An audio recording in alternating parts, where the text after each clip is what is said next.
మహబూబాబాద్ జిల్లాలో పూసపల్లి రాళ్ల వాగుకు భారీ వరద వస్తుంది. వాగు వరదలో ప్రమాదవశాత్తు ఓ డీసీఎం కొట్టుకుపోయింది. ప్రమాదంలో 5 వ్యక్తులు ఉన్నట్లు తెలిపారు స్థానికులు. కేసముద్రం నుంచి మహబూబాబాద్ కు డీసీఎం వస్తుండగా ఘటన చోటు చేసుకుంది.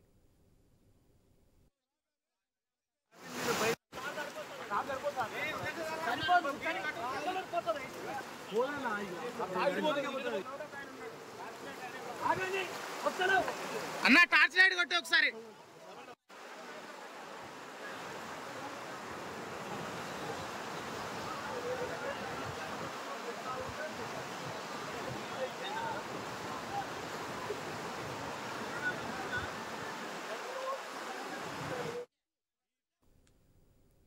మహబూబాబాద్ జిల్లాలో పూసపల్లి రాళ్లవాగుకు భారీ వరద వస్తుంది. వాగు వరదలో ప్రమాదవశాత్తు ఓ డీసీఎం కొట్టుకుపోయింది. ప్రమాదంలో 5 వ్యక్తులు ఉన్నట్లు తెలిపారు స్థానికులు.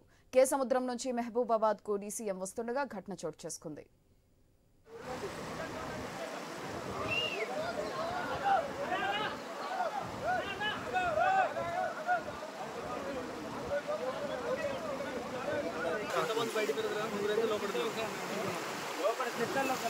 చెట్ల